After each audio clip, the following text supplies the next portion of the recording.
시편 50편 14절부터 23절까지 합독하시겠습니다. 감사로 하나님께 제사를 드리며 지존하신 이에게 내 소원을 갚으며 환난 날에 나를 부르라. 내가 너를 금지리니 내가 나를 영화롭게 하리로다. 악인에게는 하나님이 이르시되 네가 어찌하여 내 율례를 전하며 내 언약을 내 입에 두느냐. 네가 교훈을 미워하고 내 말을 내 뒤로 던지며 도둑을 본즉 그와 연합하고 가늠하는 자들과 동료가 되며 내 입을 악에게 내어주고 내 혀로 거짓을 꾸미며 앉아서 내 형제를 공박하며 내 어머니의 아들을 비방하는도다. 네가 이 일을 행하여도 내가 잠잠하였더니 네가 나를 너와 같은 줄로 생각하였도다. 그러나 내가 너를 책망하여 내 죄를 내 눈앞에 낱낱이 드러내리라 하시는도다. 하나님을 잊어버린 너희여, 이제 이를 생각하라. 그렇지 아니하면 내가 너희를 찢으리니 건질 자 없으리라. 감사로 제사를 드리는 자가 나를 영화롭게 하나니 그의 행위를 옳게 하는 자에게 내가 하나님의 구원을 보이리라. 아멘. 기독교는 타 종교와 다른 종교입니다. 하나님 당신이 마치 우상처럼 여겨지는 것을 원하시지 않습니다. 그래서 1계명과 2계명이 참으로 하나님을 우상화하지 말라. 마음으로도 생각으로도 우상화하지 말고 눈으로도 손으로 만져도 우상화하지 말라 하는 그러한 명령을 하셨죠. 하나님은 이처럼 우상화하기를 거부하시면서 하나님은 우리와 인격적인 관계, 정말 인간이 인격자라면 인간을 만드신 하나님은 얼마나 더 인격자이겠습니까? 그래서 우리가 믿는 하나님, 기독교가 말하는 하나님은 우상이 아니고 진실로 나에게 인격을 주신 그 하나님과 인격적인 관계, 그 관계를 이루기를 원하시고 참으로 하나님을 하나님으로 인정해 드리고 그 하나님 앞에 걸맞는 그러한 행동을 하기를 원하신다는 사실입니다. 그래서 이 신앙의 본질은 하나님에 대한 경외함입니다. 내가 하나님을 어떻게 경외하는가? 예배만이 아닙니다. 어느 곳에 있든지 내가 하나님께 대한 나의 경외심, 그것이 우리의 신앙의 본질이다 하는 것을 꼭 말씀하십니다. 그래서 하나님과 인간과의 사이에서 근본적인 그러한 차이를 인정하는 것에서부터 우리의 신앙은 출발한다는 사실입니다.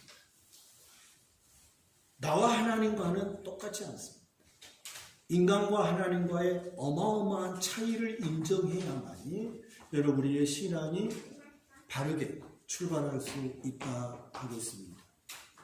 다시 말해서 하나님 그분이 얼마나 높고 하나님이 얼마나 위대하시고 강하시고 지혜로우신가, 그것을 알아야 합니다. 또 상대적으로 내가 얼마나 연약하고 내가 얼마나 부족하고 내가 얼마나 참으로 연약하고 제한적인 존재인지, 내가 참으로 안개와 같이 그러한 잠깐 있다가 사라질 수밖에 없는 그러한 존재인지를 알고 인정해야 합니다.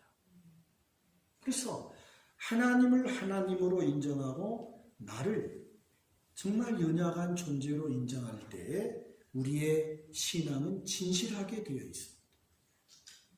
하나님을 바르게 경외하는 그러한 우리의 신앙이 될 것입니다.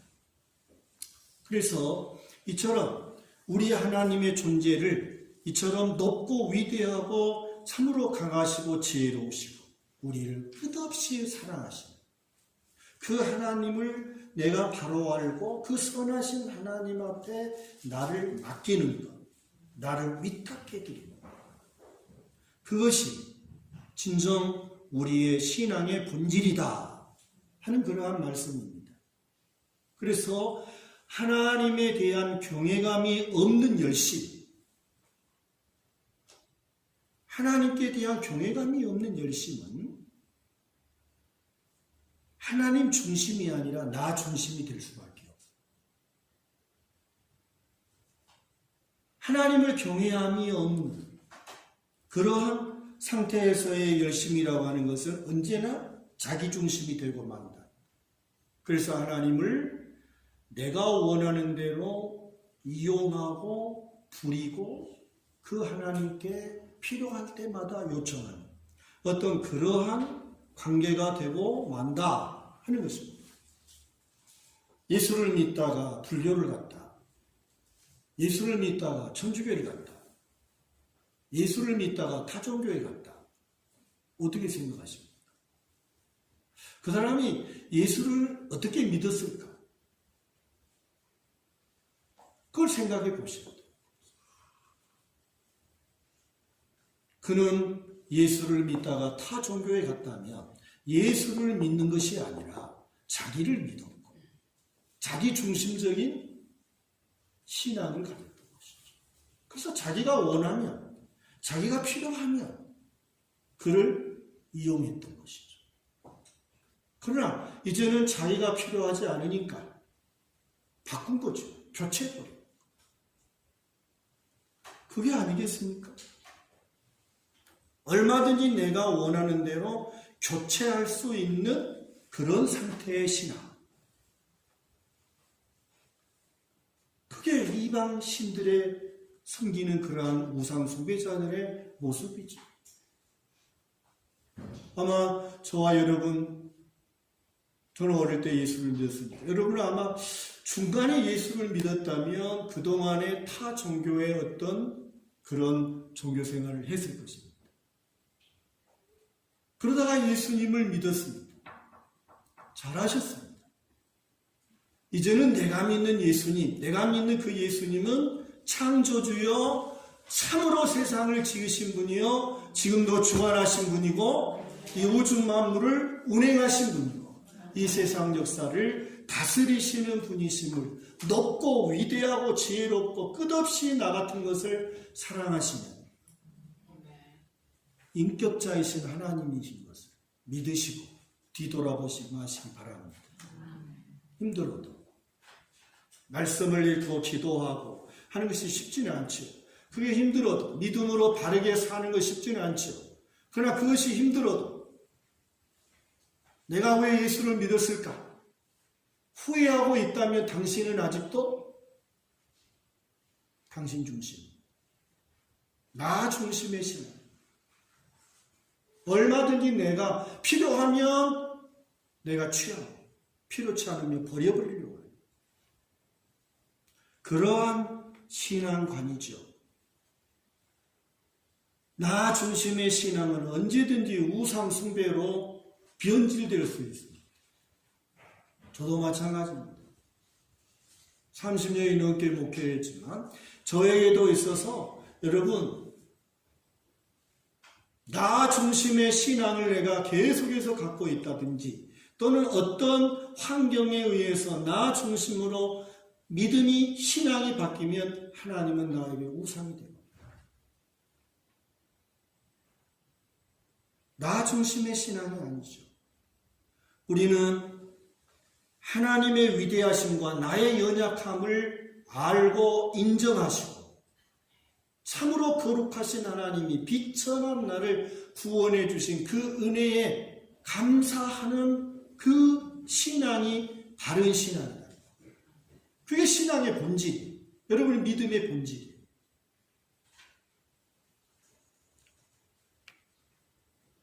오늘 하나님께서는 50편의 말씀을 통해서 예수를 믿는, 하나님을 믿는 사람들의 문제가 무언가, 하나님을 믿는 백성들의 문제가 무엇인가를 지적하시고 그걸 책망하시고 그것을 다 바르게 고쳐주시는 그러한 말씀이 이 50편의 말씀이라고 할 수 있겠습니다. 그래서 50편의 말씀을 보니까 가장 먼저 하나님이 우리에게 지적하시는 게 있어요. 지적하시는 게. 그 지적이 뭐예요? 착각하지 말라. 착각하지 말라. 하나님은 하나님의 백성들에게 착각하지 말라고 말씀하십니다. 그게 몇 절입니까? 21절이죠. 21절. 다시 읽습니다. 시작. 내가 이 일을 행하여도 내가 잠잠하였더니 내가 나를 너와 같은 줄로 생각하였도다. 그러나 내가 너를 책망하여 내 죄를 내 눈앞에 낱낱이 드러내리라. 네가 나를, 하나님의 백성들이 하나님을 자기들 같이 생각했다면 그 착각하지 말라. 왜? 하나님이 즉시 잘못할 때마다, 범죄할 때마다 막 어떤 번개를 치고 벼락을 치고 어떤 곤두박질하는 어떤 그런 벌을 내리셨다면 그렇게 하나님을 대하지 않았을 거 아니냐 그 말이에요. 그런데 하나님이 잠잠하셨다. 범죄에도 하나님이 잠잠하셨다. 그러니까 하나님의 백성들이 높고 위대하시고 지혜로우신 세상을 통치하시는 그 하나님을 자기처럼 생각했다.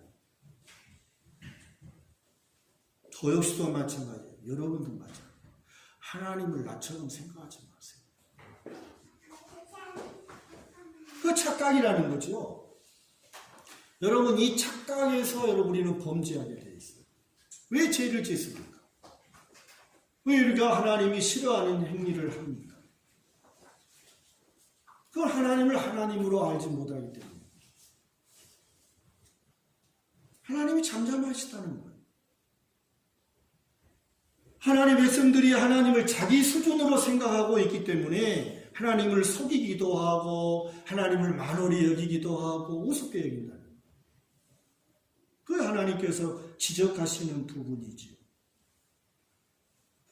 절대로 하나님을 나처럼, 인간처럼 그렇게 자기와 같은 줄로 생각하지 말라. 그게 착각이라는 것입니다. 이렇게 되어지며 형식이 나옵니다. 외식이 나옵니다. 겉과 속이 다릅니다. 바리새인들이 그랬어요. 예수님 때 바리새인들, 서기관들 입으로는 하나님을 말하고 율법을 철저하게 지키고 있지만 그들의 속에는 탐욕이 가득했어요. 그들 속에는 미움이 가득했어요. 정죄가 가득했어요. 그리고 자기를 자랑하는, 자기를 높이는 거죠. 그러므로 그들은 외식자라고 예수님께로부터 얼마나 무섭게 화 있을진저 이 바리새인들이 얼마나 강하게 책망하셨는지 알 수 있습니다.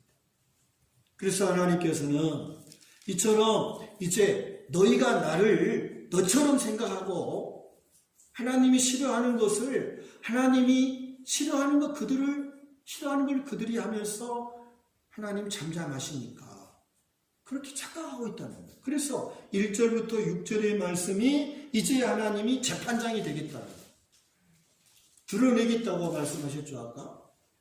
재판장이 되시겠다고 1절부터 6절까지의 말씀을 하시는데 전능하신 하나님이 빛으로 2절에 보니까 자, 해 돋는 데서부터 해 지는 데까지 하나님께서 소환하신다는, 세상을 부르신다는 거. 소환하시겠다는. 마치 죄인을 검사가 소환장을 보내서 불러들이는 것처럼. 소환장을 보냈어도 안 오면 어때요? 체포하러 나가는 거죠. 똑같죠. 하나님이 이제 소환하십니다. 세상을 부르겠다는 것이죠. 그래서 빛을 비추셨도다. 3절의 말씀은 삼키는 불을 발하시고 그 사방에서 광풍이 불게 하시고 사전에 자기 백성을 판결하시려고 하늘, 땅, 증인 삼겠다는 거죠. 그 다음에 5절의 말씀을 보니까 나의 성도들을 내 앞에 모으라.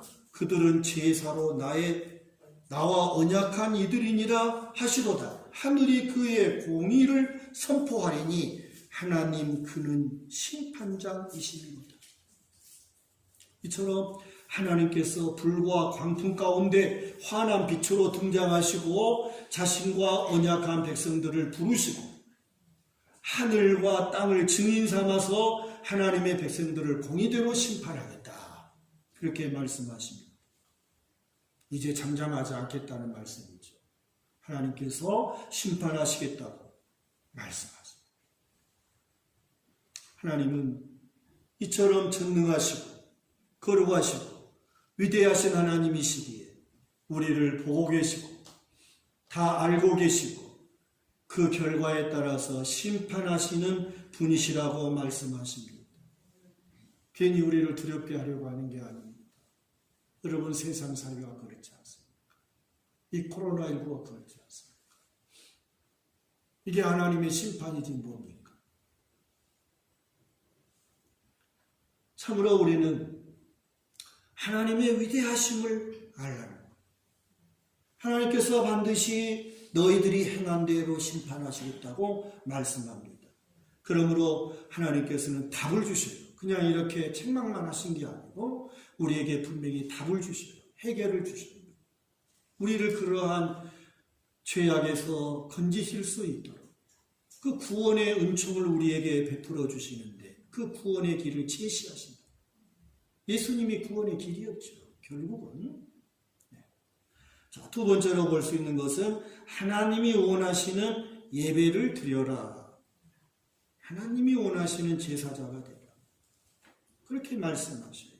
그래서 7절 말씀부터 이제 15절까지 보시면 하나님께서 이 재물에 관하여서는 책망할 것이 없다. 그렇게 8절에 말씀하시죠. 나는 내 재물 때문에 너를 책망하지는 아니하리니 내 번제가 항상 내 앞에 있음이로다. 하나님의 백성들은 아침과 저녁으로 다 번제를 드렸잖아요. 상번제. 그래서 이 재물에는 하나님께서 책망할 것이 없다라고 그렇게 말씀하세요. 왜? 그들은 철저하게 제사를 드렸으니까. 철저하게. 그 문제는 뭐가 있습니까? 문제는 뭐지요? 문제는 10절부터 있어요. 다시 보십시오. 이는 산림의 짐승들과 무산의 가축이 다 내 것이라. 또 11절에 산의 모든 재물도 내가 아는 것이며 들의 짐승도 내 것이미로다. 내가 가령 주려도 내게 이르지 아니할 것은 세계와 거기에 충만한 것이 내 것이미로다. 반복되는 단어가 뭐죠? 그렇죠. 하나님의 것이라는 것. 하나님께서 반복적으로 말씀하시고, 자, 너희들의 재물에는 책망할 것이 없어. 그러나 문제는 뭐냐? 그 드려지는 그 재물을 마치 자기 것을 드리는 것처럼 한다는 거예요. 그게 문제가 된다라고 주님 말씀하세요. 다시 말하면 이것은 하나님을 대하는 태도를 말해요. 태도. 여러분, 우리가 예배를 하면서 또는 하나님 앞에 어떤 봉사를 하거나 물질로 헌신을 한다나 이런 모든 것을 하면서 여러분 우리의 태도가 굉장히 중요하죠. 자식이 엄마에게 무엇을 드리면서 마치 거들먹거리면서 그냥 상전이 하인에게 주는 것처럼 그런 태도 좋아요?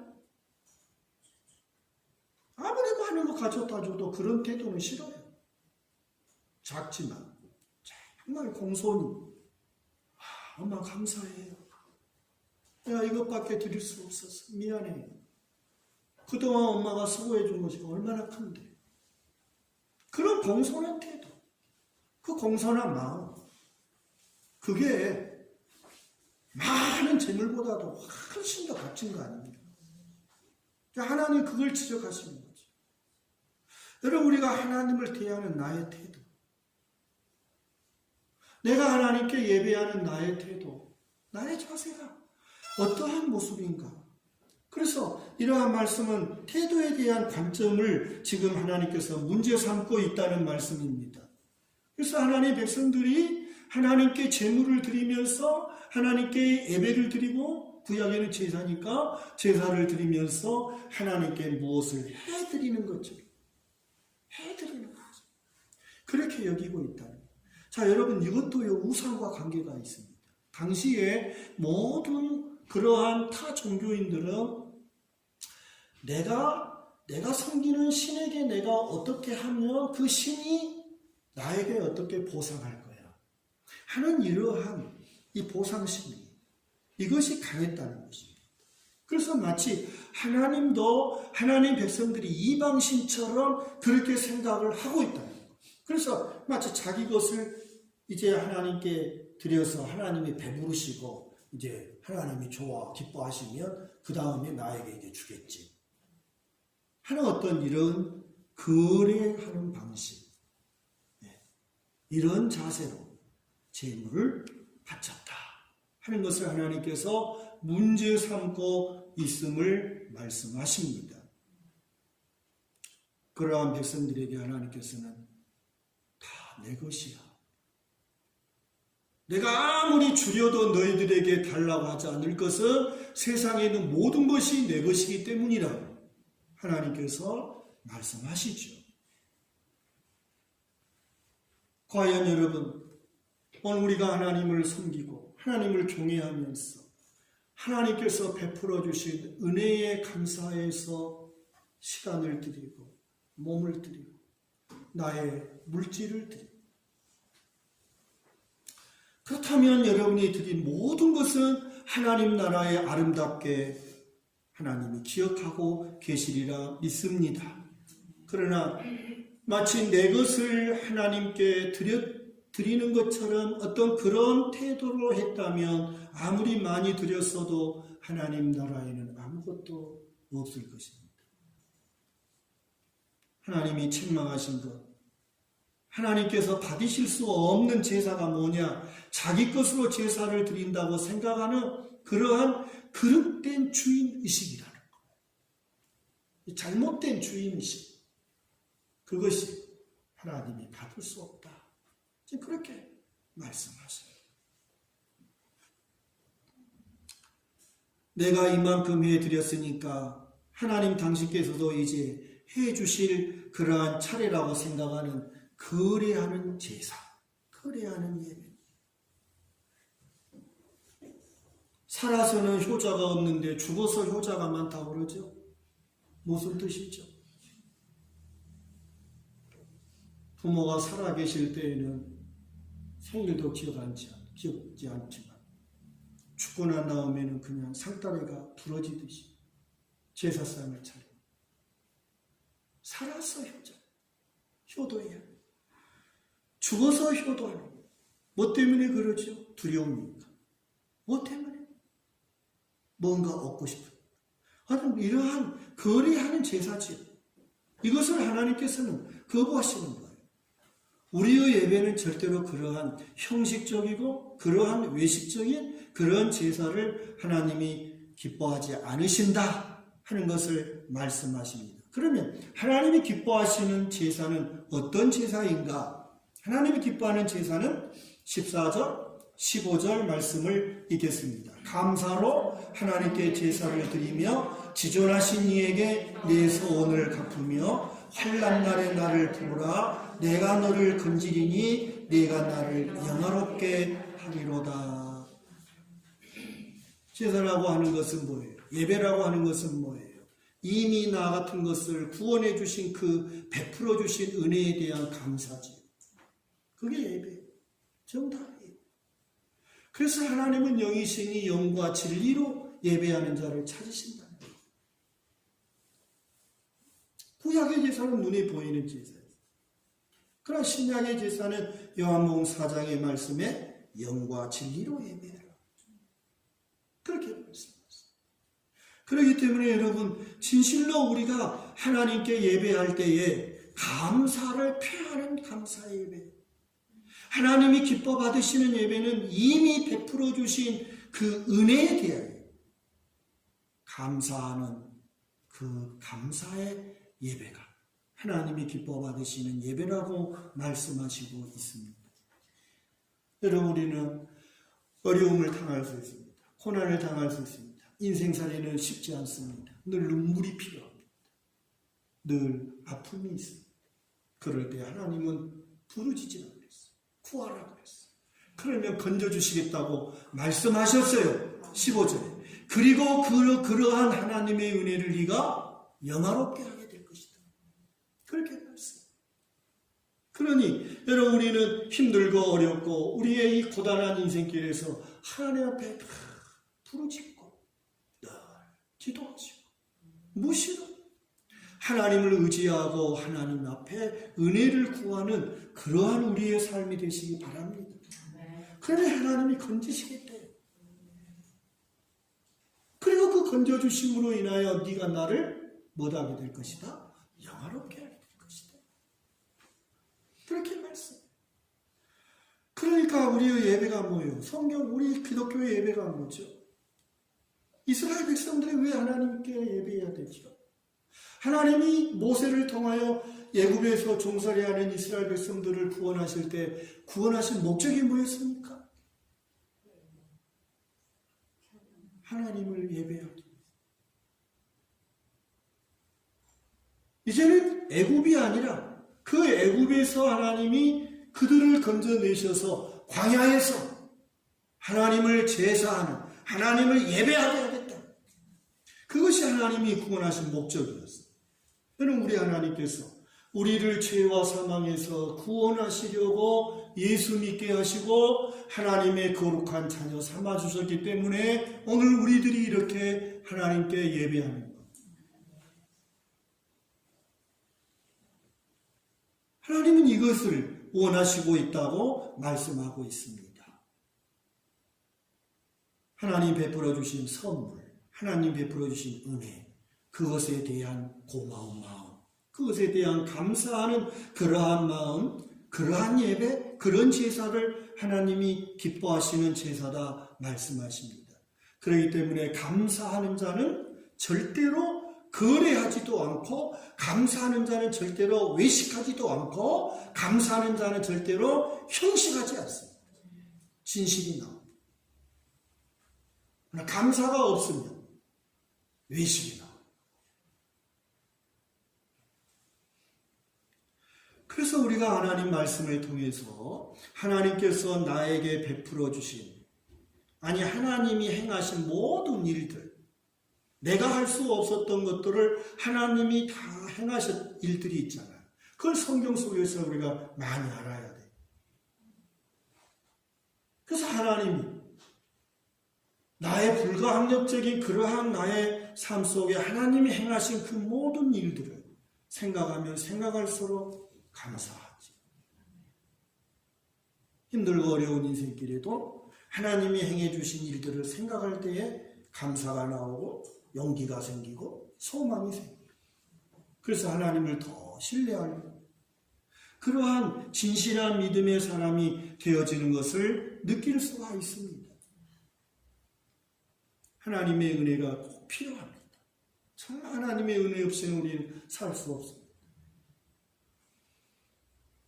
하나님의 은혜가 너무나도 필요한데 그 베풀어 주신 그 은혜를 내가 생각할 때 너무나 감사, 그것이 진정한 예배가 되고 그것이 하나님을 기쁘시게 하는 것이 된다고 말씀하고 있습니다.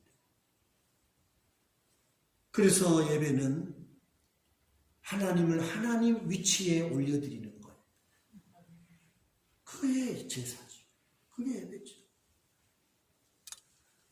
하나님은 이와 같이 우리로 하여금 하나님께서 베풀어 주시어 그 은혜가 얼마나 큰가를 성경을 통해서 알게 하시고 성령의 감동으로 깨닫게 하시고, 그리고 그 은혜에 감사하고 감격하는 삶을 살고 그러한 예배를 드리라고 말씀하심을 항상 기억하시고, 신실한 예배죠. 하나님 기뻐하시는 예배죠. 그런 우리가 되기를 축복합니다. 감사하지 못하는 것은 왜 그렇습니까? 감사하지 못하는가? 여러분, 우리의 생활 속에 내가 감사하지 못하고 있다 하는 것은 무엇 때문인가? 그것도 잘 아셔야 되겠죠. 내가 왜 감사하지 못하지? 하나님께서 이루어 주신 놀라운 세상의 그 무엇으로도 우리가 얻을 수 없었던 것들을 알지 못하기 때문에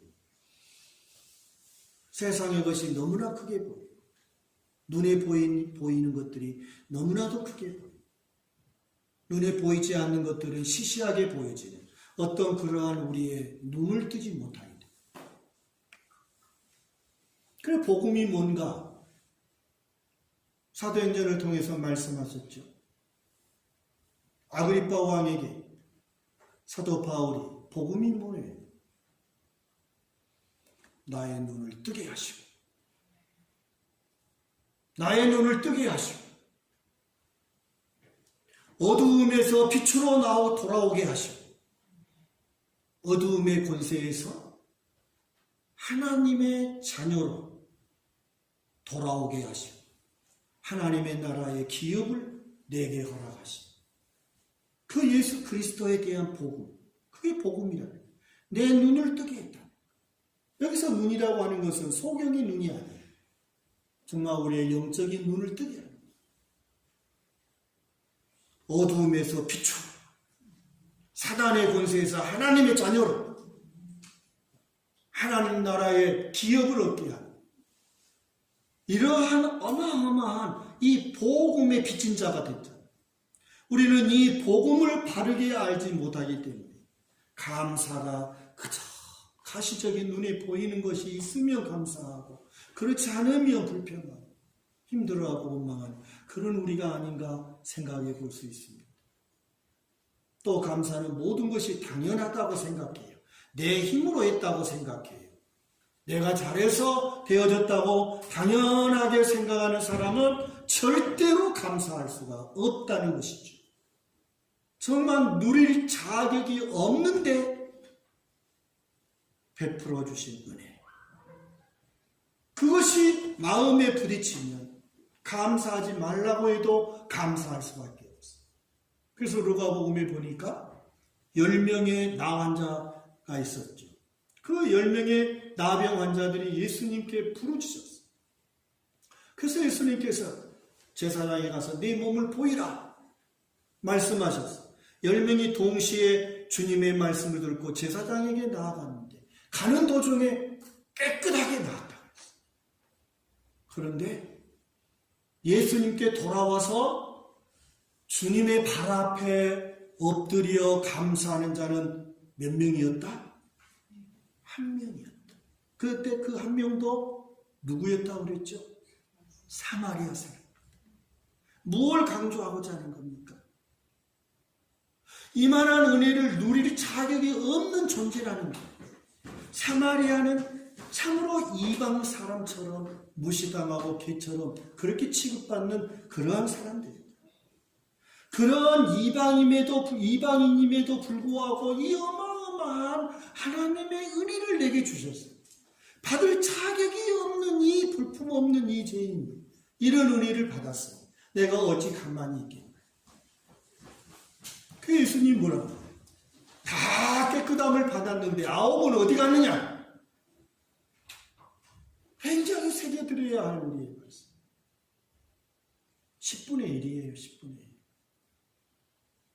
우리 자칫 잘못하면 우리가 예수를 믿고 구원을 받았지만 정말 주님을 기쁘시게 하고 주님이 하나님의 은혜에 보답하는 어떤 그러한 사람은 10분의 1이라.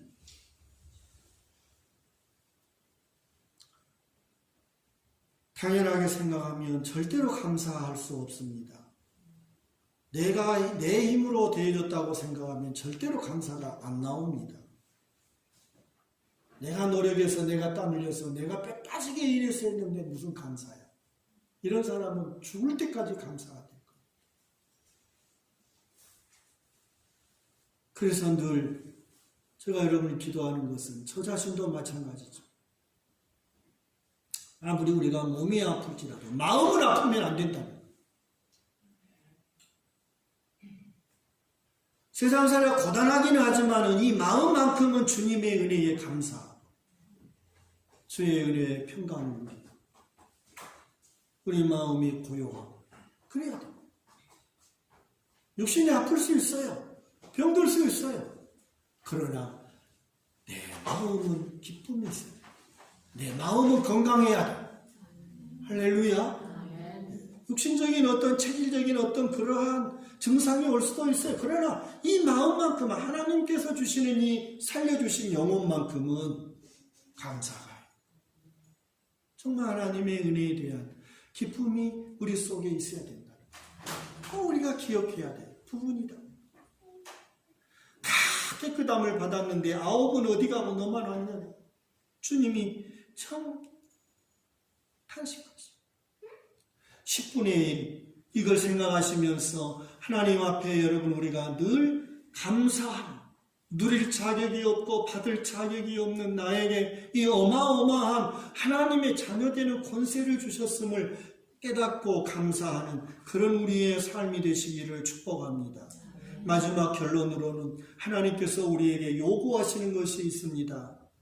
정말 감사의 예배, 감사하는 자가 중요하고 감사하는 그러한 자를 하나님이 기뻐하시지만 진실로 이것은 우리의 신앙생활에 있어서 나의 신앙과 삶이 일치하라는 거예요. 일치하는 삶이 참된 예배라는 것입니다. 할렐루야. 예배만이 아니에요. 생활에도 똑같이 일치해야 돼요. 제가 여기서 설교할 때뿐만 아니라 가정에서도 또는 어떤 어려운 일을 한다 할지라도 똑같아야 돼. 일치하라는 거예요. 나의 신앙과 생활이 일치해요. 이것이 진정한 예배다. 결론이 그거예요. 그게 다 들어가 있어. 일치하는 거예요. 신앙과 생활이 일치하도록 해요. 이게 참된 예배야. 이것이 하나님이 원하시는 예배라고 말씀하고 있습니다. 17절 말씀해 봅니다. 네가 교훈을 미워하고 내 말을 네 뒤에 던지면 하나님의 말씀, 하나님의 아무리 말씀에도 그 하나님 말씀을 그냥 뒤로 던져버린다. 무시해버린다는 거 아닙니까? 이 17절 말씀. 이렇게 되면 여러분 참 불행한 게 되는 거예요. 하나님의 말씀을 뒷전에 두고 하나님 말씀을 뒤로 던져버려 하나님 말씀을 무시해버려 소홀히 여겨버려. 그렇게 되면 어떻게 된다고 그랬습니까? 18절 도둑을 본즉 그와 못했고 연합하고 간음하는 자들과 못하고 동료가 되고 내 입을 악에게 내어주고 내 혀로 거짓을 꾸미며 앉아서 다른 사람들을 공박하고 비난하고 비방한다는 거예요. 이런 자가 되지 말라는 거죠. 절대 이러면 안 된다. 이게 잘못된 신앙. 이거 하나님을 알지 못하는 자의 모습이라고 말씀합니다. 하나님은 오늘 다시 말씀합니다. 실생활 속에서 우리의 삶 속에서 실생활 속에서 하나님의 말씀을 미워하고 뒤로 던지고 도둑과 연합하고 간음과 동료가 되고 악과 거짓으로 형제를 상처 입히고 억울하게 만드는 일을 하지 않도록 해라. 그런 거 하면서 예배자가 된다고 하는 것은 회개부터 해야 된다.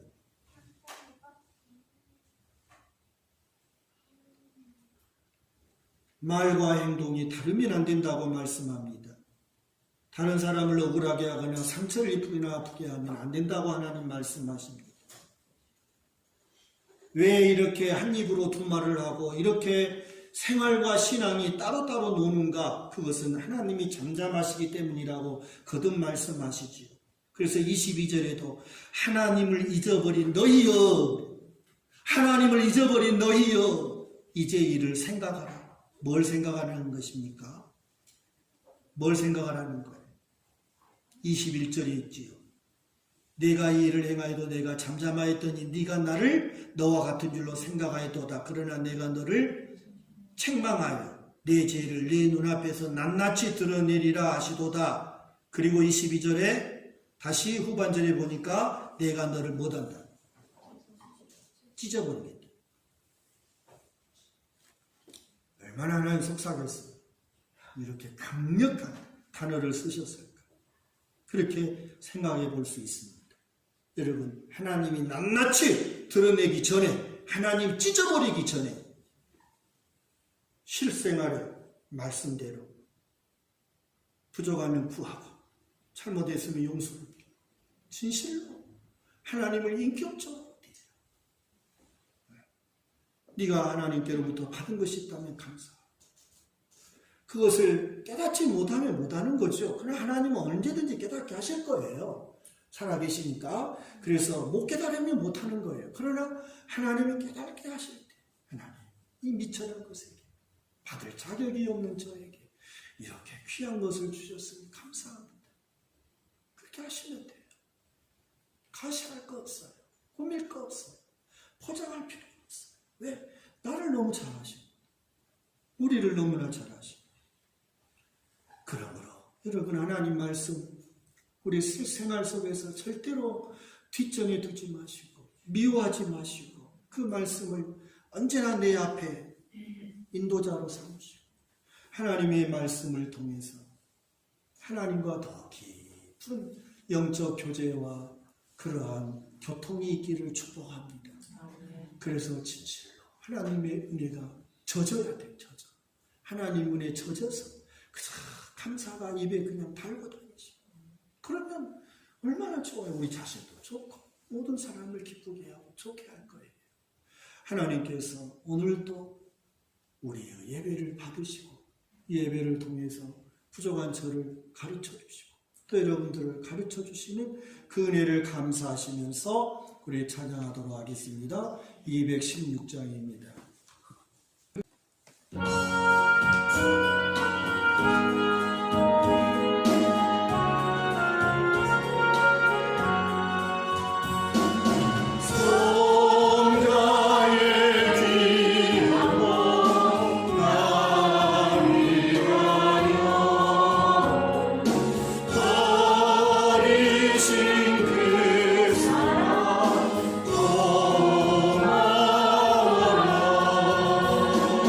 내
십자가에 죽으시고 부활하신 예수 그리스도의 은혜와 독생자를 내어주시기까지 우리를 사랑하시는 하나님 아버지의 무한하신 사랑하심과 험하고 어려운 세상길을 동행해 주시고 하나님의 자녀로 부족함이 없도록 채워주시고 또 지켜주시고 인도하시는 성령님의 교통하심이 함께 배드리고 나아가는 성도들 머리머리 위에 자녀들 위에 그리고 일터 위에 나라와 민족 위에 영원토록 함께 계시옵기를 간절히 축원하옵나이다.